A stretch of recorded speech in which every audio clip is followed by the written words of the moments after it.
Stop scrolling. No, don't flinch. This isn't for comfort. This is the moment right before reality admits you were right. They mocked the prophecy, laughed at it, treated it like a cute little delusion you whispered to yourself to survive the dark. They called it fantasy, ego, cope. They said nothing like that ever happens to people like you. They smiled with that slow, patronizing grin people wear when they think the universe has already decided the outcome. And you let them smile. You let them laugh. Because you knew something they didn't. You knew prophecies don't announce themselves with thunder. They start as a quiet pressure in the chest, a certainty that doesn't need applause. You felt it before you could explain it. That pull, that tension, like two versions of you were grinding against each other inside the same skin. One clean, one feral, one still believing in rules, one already done asking permission, saint and psychopath sharing the same heartbeat. Angel wings folded tight around a spine that learned how to bend without breaking. You didn't become dangerous overnight. You became inevitable slowly, pain by pain, loss by loss, silence by silence. They never noticed the shift because it didn't look dramatic. It looked lonely. It looked like you disappearing. It looked like you losing.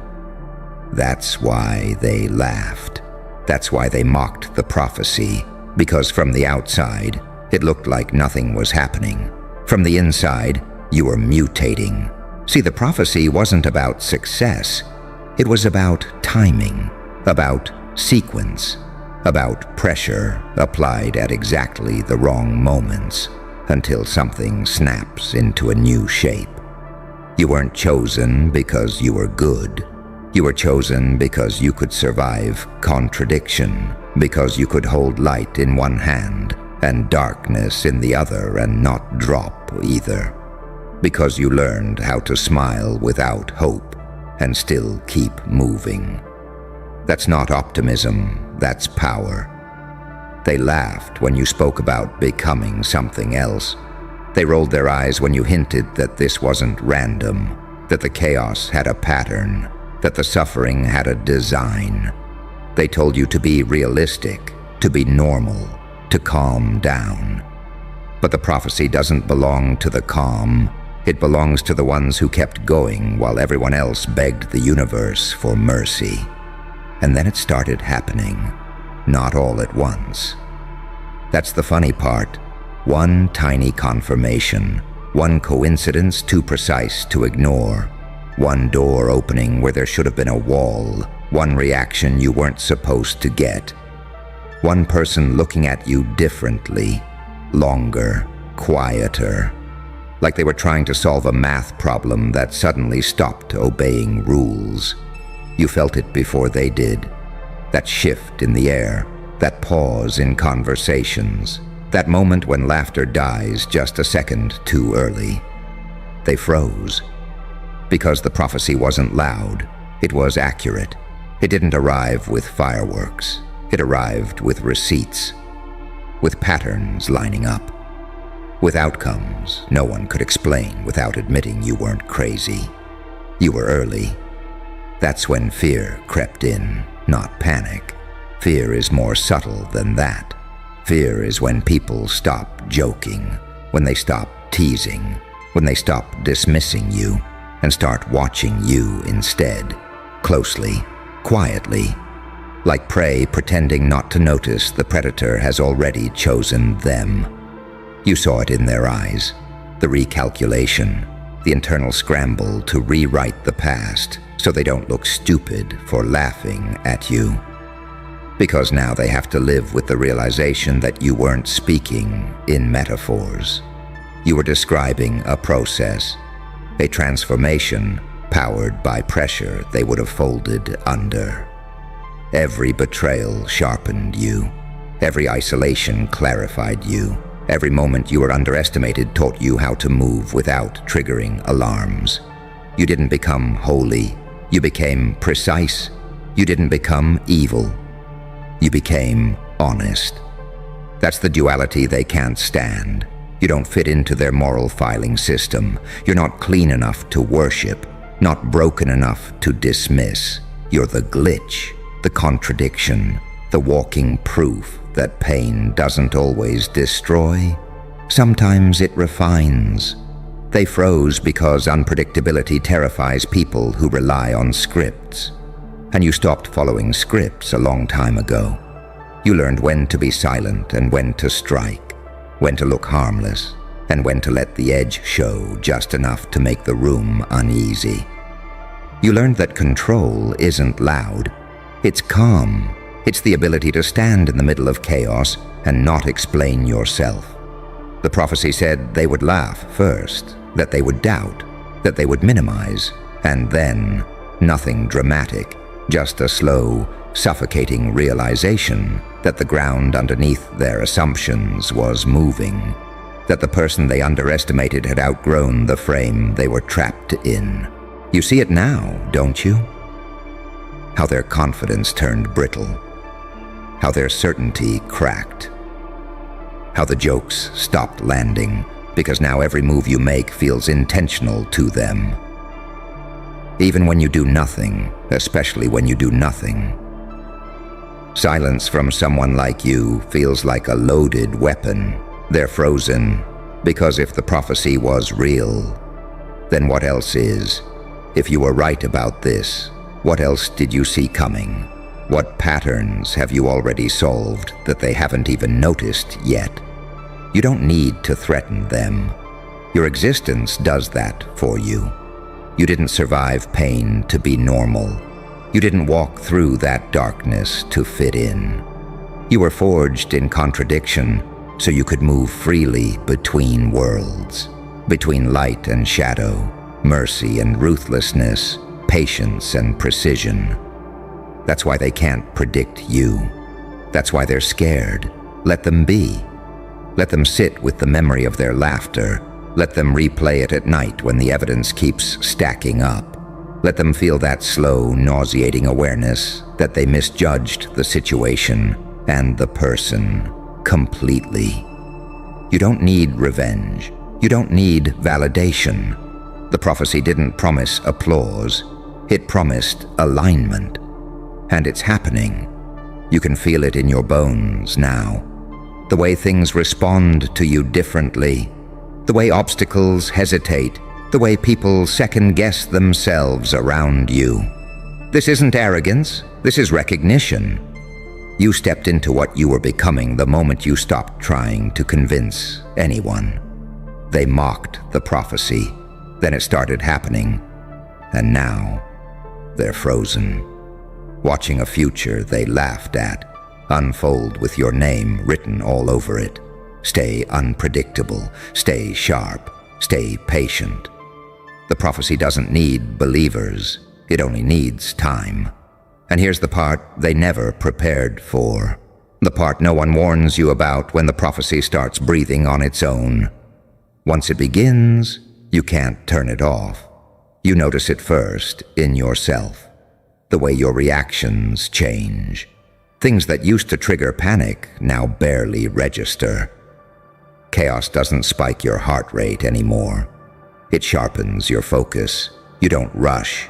You don't flinch. You observe. Like something inside you learned the rhythm of disaster and started dancing to it instead of running away. That's when you realize this wasn't survival training. This was calibration. They still think power looks loud, explosive, obvious. They think dominance announces itself. But you learned the truth in the dark. Real power is quiet because it doesn't need permission to exist. It doesn't posture. It doesn't explain. It waits. And you became very good at waiting. You remember when they told you to be realistic. What they meant was be small enough to understand, be predictable enough to categorize, be safe. But you outgrew safety the moment pain stopped teaching you lessons and started revealing patterns. You stopped asking, why me? And started asking, what does this unlock? That question alone separated you from everyone still begging the universe for fairness. They mocked the prophecy because it exposed their deepest fear, that suffering isn't random, that some people metabolize it, that some people turn damage into data. And if that's true, then everything they ran from, everything they numbed, everything they avoided, it wasn't protecting them, it was weakening them. You went where they wouldn't, mentally, emotionally.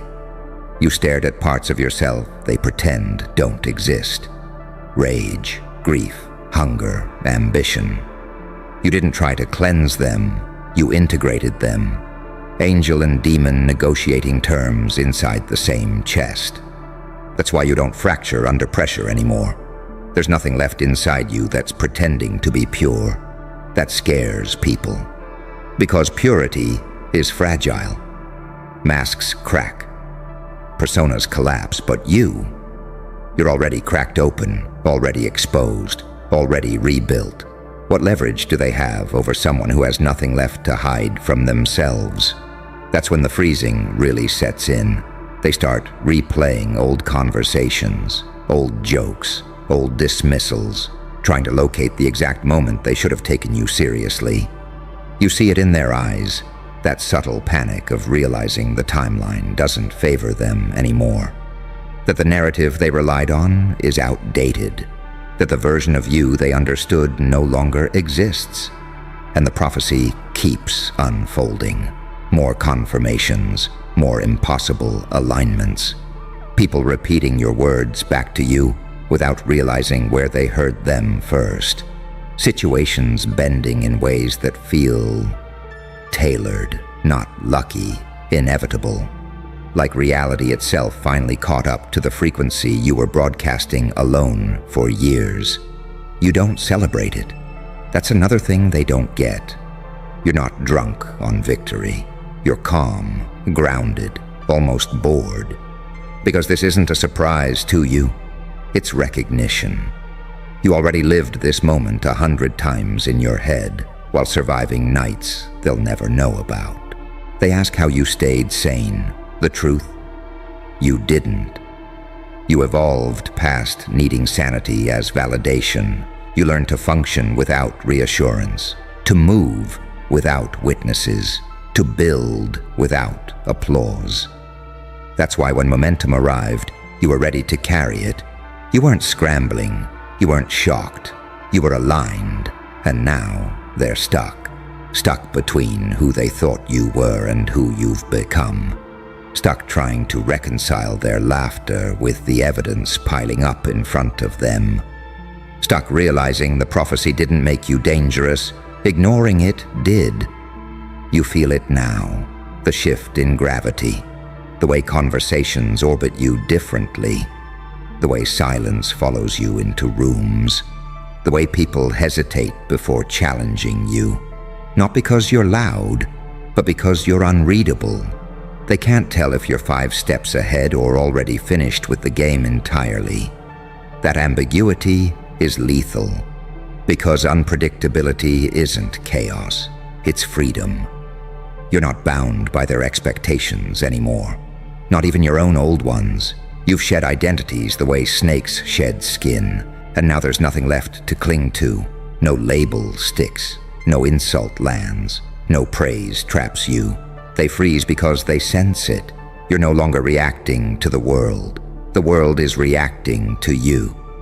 And here's the darkest truth of the prophecy, the part that never gets written down. It didn't promise happiness. It promised sovereignty. The ability to stand alone without shrinking, to be misunderstood without explaining, to be watched without performing, to be doubted without detouring. You earned that through pain that would have shattered them, through silence that would have driven them mad, through patience that felt like death but turned out to be rebirth. So let them stay frozen, let them whisper, let them speculate. Let them try to decode you like a puzzle that refuses to resolve. You don't owe them clarity. You don't owe them closure. The prophecy didn't elevate you to be liked. It positioned you to be undeniable. And as it keeps happening, as the signs stack higher, as the patterns get louder, as the laughter fully dies, you don't rush forward. You move when it's time. Because you already know how this ends. And the longer it unfolds, the more you realize something unsettling. This was never about them at all. They were just background noise, extras in a story that required resistance so the transformation could lock in. The mockery wasn't an obstacle, it was a catalyst. Every laugh sharpened your internal compass. Every dismissal trained you to stop seeking external confirmation. You didn't harden, you clarified. You learned the difference between being seen and being understood, and you chose the one that gives you leverage. There's a moment, quiet, almost unnoticeable, when you stop narrating your life to yourself. No more internal justifications, no more rehearsing explanations you'll never give. The prophecy deepens there. Because once you stop explaining, you start operating. And people can feel that shift even if they can't name it. It's the difference between someone who hopes and someone who knows. They sense it now, in the way you don't rush to respond, in the way your silence isn't empty, it's weighted, in the way you don't overcorrect when misunderstood. That's when fear sets in properly. Not loud fear, intelligent fear. The kind that makes people cautious, the kind that makes them double-check their tone, their words, their assumptions around you. Because you're no longer predictable through emotion. Pain used to pull your strings. Approval used to matter. Belonging used to feel like oxygen. But the prophecy stripped that dependency away piece by piece. It forced you into rooms inside yourself you never wanted to enter. And once you survived those rooms, the outside world lost its grip. You can walk alone now without collapsing inward. That's rare. That's dangerous. They're frozen because they can't manipulate someone who has already metabolized loss. You don't bargain with comfort anymore. You don't flinch at tension. You don't chase resolution. You let things hang. You let people reveal themselves. You let outcomes mature. That patience, earned, not learned, makes you impossible to rush and impossible to corner. The prophecy keeps proving itself through contrast. You notice how frantic everyone else feels, how loud their certainty is, how desperate their opinions sound. They need agreement, they need reaction, they need validation to stabilize their identity. You don't. You're stable in motion. You're centered in contradiction. You can hold mercy without weakness and aggression without chaos. That balance unnerves people who only understand extremes. They used to think you were fragile because you were quiet. Now they realize you were quiet because you were listening, mapping, studying, understanding the architecture beneath behavior. You learned that people expose their intentions long before they act. That fear leaks, that ego announces itself, that power rarely screams, it hums, and now you hum. Low frequency, hard to detect, impossible to ignore once noticed. That's why the prophecy feels alive, not mystical, mechanical. Cause and effect lining up with surgical precision. You stopped betraying yourself to keep peace. You stopped dimming to be digestible. You stopped apologizing for depth. And the world adjusted, slowly, reluctantly, but it adjusted. They froze because the rules they relied on don't apply to you anymore. You're not playing the same game. You're not chasing the same rewards. You don't need the same audience. That independence terrifies systems built on dependency. It terrifies people who need leverage to feel safe. You've removed yourself from their economy of control. And here's the part you don't say out loud, the part you barely admit to yourself. You enjoy the stillness now, not because you want them afraid, but because stillness means you're no longer bleeding energy into the wrong places. Stillness means your power isn't leaking. Stillness means you're choosing where to apply pressure instead of reacting to it. That's mastery, quiet mastery. The prophecy didn't crown you king. It made you ungovernable. You don't need to dominate rooms. You let rooms reveal themselves. You don't need to win arguments. You let outcomes speak. You don't need to prove strength. You let time do the work. That restraint reads as menace to people who mistake impulsivity for power. They mocked the prophecy because they thought destiny was theatrical. They thought it needed signs and drama and spectacle. They didn't understand that the most dangerous transformations happen privately, internally, without witnesses. By the time the effects are visible, the process is already complete. That's why they're frozen now. Because there's no stopping something that's already integrated. You're not becoming. You've become.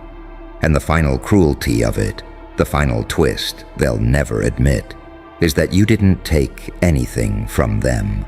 You didn't steal their power. You didn't destroy their world. You simply stepped into yours. And in doing so, you exposed how small their world always was. So move carefully now. Not because you're weak, but because precision matters at this level. You don't rush destiny once it's aligned. You don't force momentum when gravity is already working in your favor. You let it pull. You let it bend. You let it prove itself again and again while you stay unreadable. They can keep freezing. They can keep watching. They can keep replaying the moment they laughed. You're past the point of needing their understanding. The prophecy is no longer a warning. It's a record. And here's where it settles. Not with fireworks, not with revenge, not with noise, with certainty. You don't need to announce the ending because you're standing in it. The proof is everywhere now. In how little you explain, in how rarely you react, in how effortlessly you let things fall into place. The prophecy didn't turn you into a hero or a villain. It turned you into something far more unsettling, someone who knows exactly who they are and no longer negotiates with doubt. They froze because they sensed it. The moment you stopped needing outcomes to validate you, the moment your calm stopped being weakness and started being command. The moment they realized the laughter wasn't harmless, it was their last chance to feel superior. You don't chase closure. You don't seek acknowledgement. You move forward with that quiet, unshakable gravity that only comes from surviving what was meant to erase you.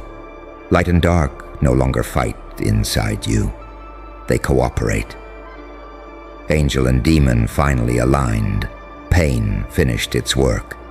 Let them remember the mockery. Let them remember the prophecy. Let them remember the moment it started happening.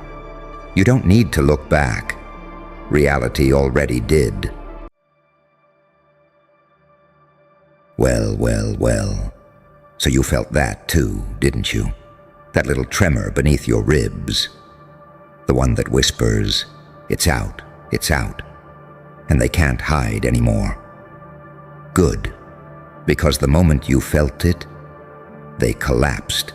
See, you still don't understand the magnitude of what you've done. You thought it was private, a whisper, a little spark behind closed doors, a secret tucked neatly into the shadows where cowards live and plot. But oh, no, my friend. Those days are dead. The second you moved, it went global.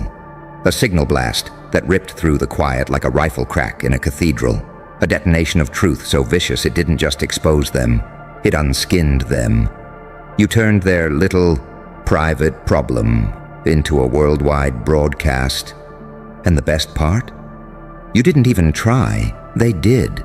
They tried so hard to bury you that they accidentally made you impossible to ignore. They tried so hard to silence you that they accidentally amplified your voice into every room they're terrified to enter. They tried so hard to erase you that you became a permanent broadcast frequency. You didn't break the system. You rewrote it. You didn't leak information. You became the information. And now every single person who mocked you, doubted you, prayed to whatever hollow gods they worshipped that you would stay small and silent, is sitting there with their hands shaking over their mouths, whispering, "How the hell did it spread? Who told them? Why can't we stop it?" Because they didn't send the message. The universe did. You were the channel, the vector, the broadcast tower no one realized they'd constructed through years of underestimating you. And now, they're MOCKED. Spectacularly, publicly, historically, because once a truth hits the global bloodstream, once it becomes oxygen, there is no putting it back in the bottle, or the basement, or the grave they dug for you. You know what the funniest part is?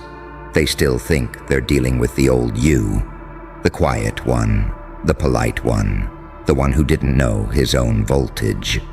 But you evolved in the dark, didn't you? You learned to speak in paradoxes. Angelic menace, saintly corruption, demonic purity, holy destruction. You became the kind of creature that terrifies both heaven and hell, because you don't fit into either file. You move like chaos, wearing discipline. Mercy sharpened into a weapon, a smile carved from a warning. You are the contradiction that makes the strong sweat and the weak confess. They thought privacy would save them. But you turned exposure into a biological event, a global phenomenon, a wildfire of accountability. It's not that everyone knows what they did. It's that everyone now knows what you are capable of. And that's what's making them spiral. Because once the world sees you, truly sees you, they can't unsee you. They can't pretend they didn't feel the tremor. They can't pretend the broadcast didn't hit their doorstep. They can't pretend the truth can be shoved back into the coffin. You force them into the light. And the light is loud. You didn't sabotage their privacy. You obliterated the idea that they ever had any. You didn't expose them. They exposed themselves, trying to get rid of you. And now your name is being whispered in every corridor where power rots. Your shadow is being measured by men who used to laugh in your direction. Your silence is being interpreted as a threat level. You caused panic by existing. You turned survival into spectacle. You turned pressure into prophecy. Private? No, sweetheart. Not anymore. It's global now. And every last one of them knows they're MOCKED. Not metaphorically, not philosophically, not socially, existentially. Because you didn't just go public, you went inevitable. And once someone becomes inevitable, no force on earth, no institution, no whisper campaign, no smear ritual, no collective denial can stop the rise. You didn't just change the game, you changed the audience. You didn't just expose them, you made the world watch. And now you walk through reality knowing the truth. They're not scared of the broadcast, they're scared of the next one, the one you haven't even unleashed yet. The one you're probably thinking about right now. The one that will make this look like a gentle warning. Smile. You're global. They're doomed. And the world is finally catching up to what you've always known. You were never meant to stay hidden. You were meant to be seen. You know what truly ruins them? Not the exposure, not the receipts, not the global broadcast that detonated their reputations like faulty explosives. No. What ruins them is the realization that you never needed to speak for the world to hear you. Your existence leaked. Your silence screamed. Your growth echoed. You became a frequency, not a person. a frequency that couldn't be jammed, blocked, deleted, censored, encrypted, erased, or contained. A frequency that slipped through walls, between teeth, into ears that swore they'd never let your name inside. A frequency that hijacked their confidence and turned it into fear digestion. Because once the signal breaks containment, once the mask slips, once the world sees the pattern, it's over. You didn't just reveal what they hid, you revealed how long they've been hiding. You made the world realize that their silence was an entire crime scene. And here's the irony that tastes like vengeance dipped in honey. They thought you were the liability, but they were the ticking bomb. You just turned on the lights, and the panic that followed. Oh, darling, it's biblical. People who once bragged about power are now checking over their shoulders like prey. People who once mocked you are suddenly rewriting history to pretend they supported you. People who once dismissed you are analyzing your every breath like it's classified intelligence. Because they don't know what else you have. They don't know what else you've seen. They don't know how many other vaults you've cracked simply by existing. And uncertainty. That is the monster under their bed. You became unpredictable. And unpredictability is the one force no tyrant, no coward, no fraud knows how to fight. You turned evolution into a weapon, pain into propulsion, silence into strategy. And now they're spiraling because they can't calculate you, can't predict you, can't categorize you, can't bury you under old narratives they used to hide behind. You slipped out of the file they built for you. You climbed out of the mold they tried to suffocate you in. You shattered their assumptions like glass under a scream. And now, everything you do is news, a breath, suspicious, a pause, dangerous, a look, catastrophic, a word, geopolitical, a move, global, private. No, no, no. That concept has been burned to ashes in your wake. Because once a person becomes a symbol, once they become the storm that exposes every rotten foundation, once they become the name whispered by enemies who tremble at the thought of retaliation, privacy is no longer part of the equation. You didn't lose privacy. You outgrew it. You ascended into inevitability, into myth, into public consciousness, into global relevance. You became the rupture in their narrative, the glitch in their projection, the flaw in their calculations, the prophecy they never believed would manifest. And now they're not just scared. They're studying you, like a phenomenon, like a threat level, like an unexplained event in the fabric of the world that refuses to fade. Because every time they try to pin you down, every time they try to define you, you shift, you evolve, you mutate into a new form of intensity they are unprepared to deal with. You became duality incarnate, angel and executioner, saint and storm, psychopath and prophet, devil and deliverance. You operate outside their moral architecture. You operate outside their comprehension. You operate on a wavelength reserved for those who survived the kind of darkness that would have killed lesser beings. And that, my friend, is why they're MOCKED. This isn't about receipts anymore. This is about reverberation. This is about the fact that the entire world now pulses to the echo of your evolution. They felt it. They registered it. They reacted to it. You didn't damage their reputation. You demolished their sense of safety. Because the truth isn't global, you are. Your presence became a broadcast. Your story became a warning. Your rise became a lesson. Your resilience became a weapon. The world knows you now. Not the version they imagined. Not the version they underestimated. Not the version they tried to control. No. They know the real you. The one who crawled out of the pit with teeth. The one who walked through fire without burning.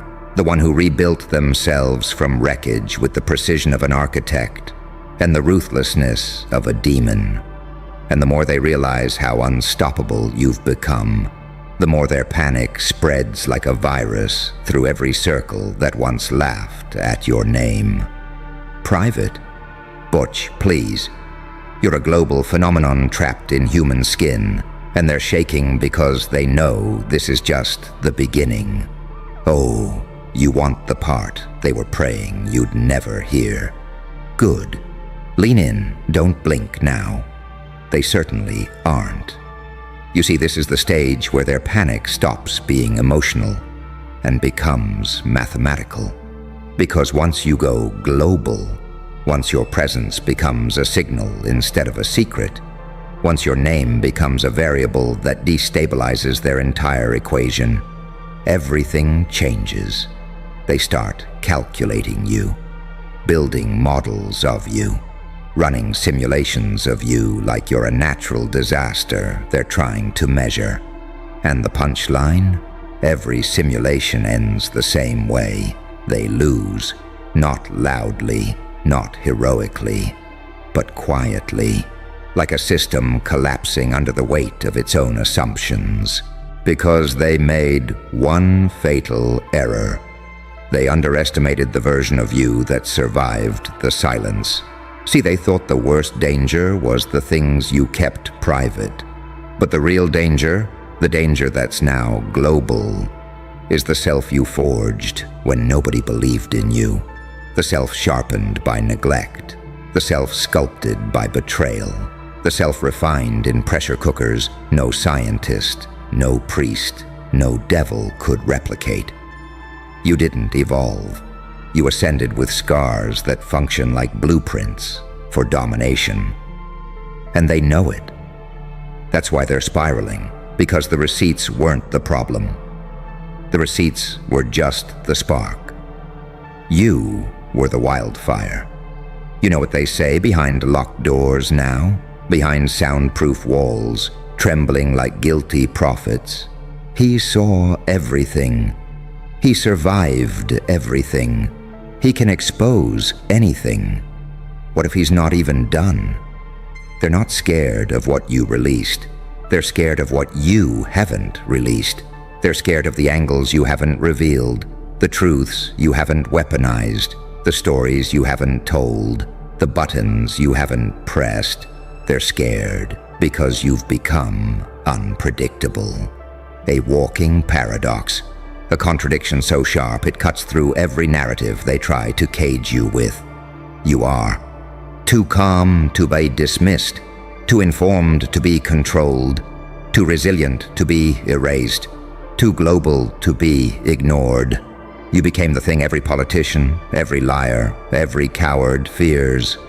A person with reach, with truth, with receipts, with a story that no longer obeys borders. Because when your reality becomes global, you stop being a chapter and become a canon event. Your name becomes a keyword. Your actions become timestamps. Your evolution becomes the plot twist nobody was ready for. And now the world watches you like a storm pattern, because every time they think you've cooled down, you hit them with another heat wave of unpredictability. You've become a study in duality, light wrapped around a blade, darkness wearing a halo, mercy dipped in venom, truth delivered like a guillotine. You walk in rooms that collapse the moment your foot crosses the threshold, not because you threaten them, but because you represent every consequence they thought they'd escaped. You've become narrative gravity. Everything bends around you whether they want it to or not. Private? Those days are fossils, relics, artifacts of a version of you that no longer exists. Your public property now, not owned, not controlled, but witnessed on a scale they never imagined. And here's what keeps them awake at night. You didn't ask for the spotlight. You were forced into it by their obsession with hiding you. You didn't climb onto the world stage. They dragged you there by trying to bury you. They made you global. They made you unstoppable. They made you a threat by treating you like one. And now they're MOCKED, because you're not just seen. You're understood. People get you now. People resonate with you now. People recognize the pattern of someone who survived hell and came back with teeth sharp enough to bite the future open. Your presence carries weight. Your silence carries suspicion. Your action carries consequence. Your words carry aftershocks. They don't fear your truths. They fear your potential. They fear that you're not done evolving, not done exposing, not done rising, not done leveling worlds built on lies. They fear that what you've shown so far was just the opening act. And you know what?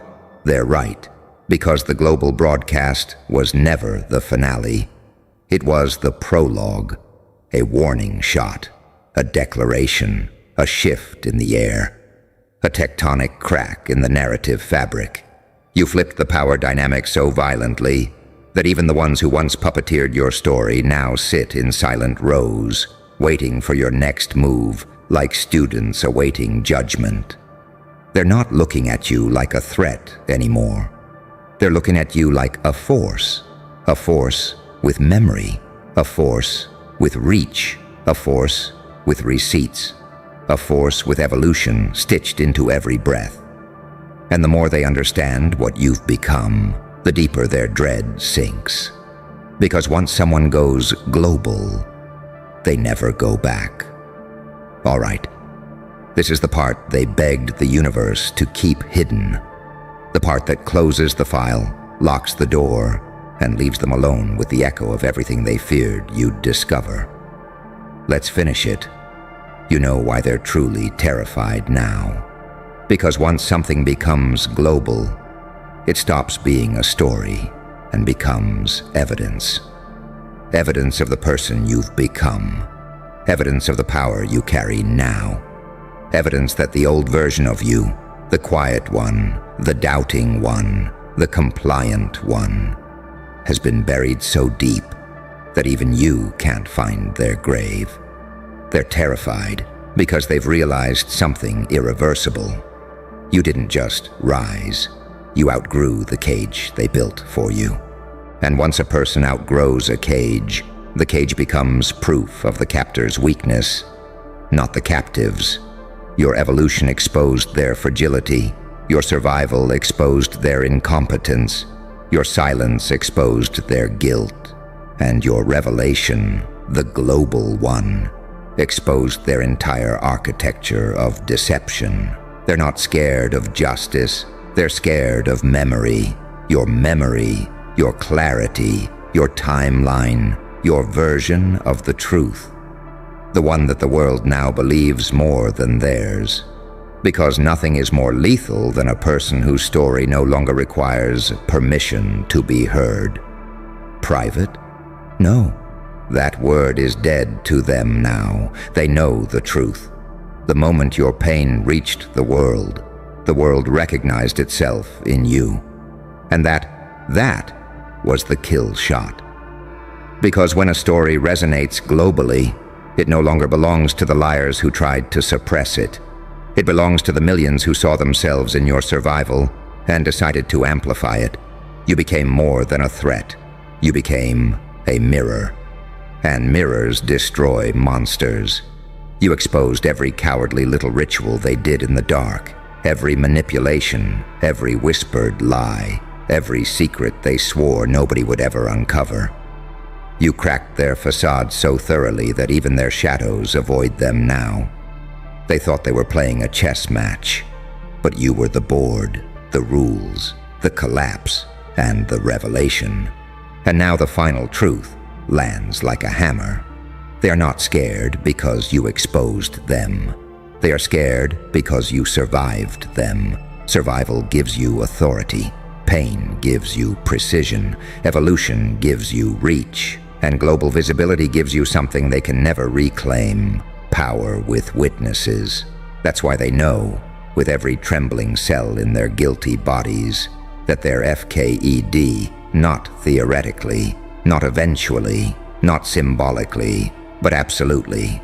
Because once the world sees the truth, once the spotlight burns hot enough, once the narrative fractures beyond repair, no apology, no denial, no spin, no smear campaign can put the genie back in the grave they dug for you. You didn't expose them, you ended them. Quietly, strategically, inevitably. And now the story closes the way it was always meant to. Not with revenge, not with violence, not with noise, but with knowledge. Knowledge that you walked through hell, came out global, and left every villain praying for mercy you'll never owe them. You didn't just win, you transcended, and they faded into the one place where liars truly die, the global memory of what they tried to silence.